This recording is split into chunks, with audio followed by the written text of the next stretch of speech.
Mr. Chairman, Excellencies, ladies and gentlemen, dear friends, thank you for this opportunity to share with you some thoughts as 2018 Chair of the Kimberley Process Certification Scheme.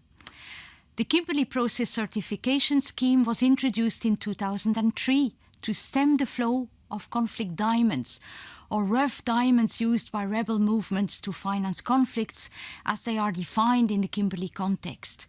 Today, this scheme unites 54 parties and 81 states. The EU is a single party represented by the European Commission. The scheme is based on a unique tripartite structure involving civil society and the private sector. The scheme has had a positive impact.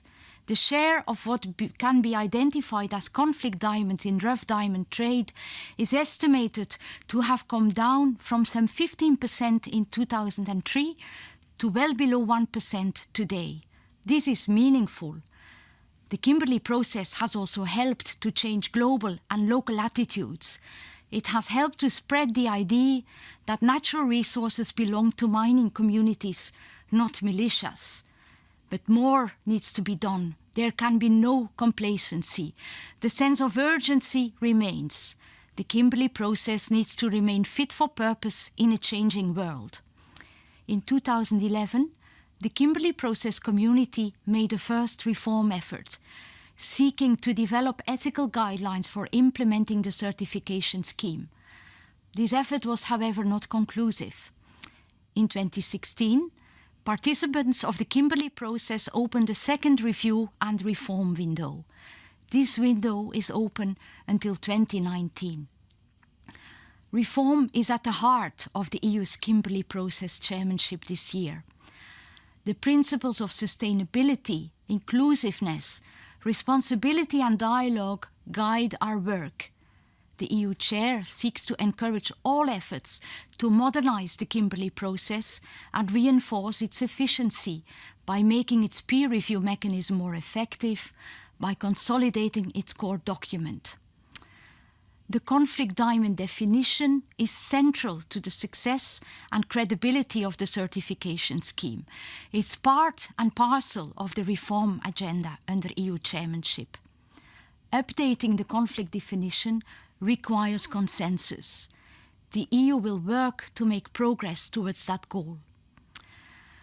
A key challenge for the Kimberley process certification scheme are the conditions in which alluvial and artisanal mining takes place. By widening the conflict diamond definition and further reinforcing monitoring mechanisms, the Kimberley process should be able to encourage companies to be more accountable and governments to be better aware of their responsibilities to mining communities. As Federica Mogherini has said, for the European Union, the Kimberley process is part of our work for sustainable development. It's part of our work for sustainable peace, to prevent new conflicts and cut the revenues of criminal and terrorist groups. And it is part of our work for human rights, to make sure that diamonds produce wealth, not modern slavery. The EU's commitment to stemming the flow of conflict diamonds goes hand in hand with the EU's policy to promote the OECD due diligence guidance for responsible supply chains of minerals from conflict-affected and high-risk areas. Accordingly, under the EU regulation that sets out due diligence requirements for EU imports of gold, tin, tungsten and tantalum, companies have the prime responsibility to ensure due diligence and responsible sourcing. Under the Kimberley Process Certification Scheme, governments are the first in line.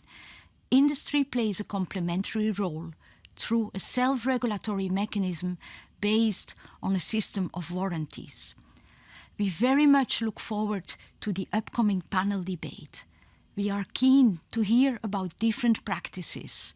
We look forward to being inspired. I wish you a fruitful discussion. Thank you for your attention.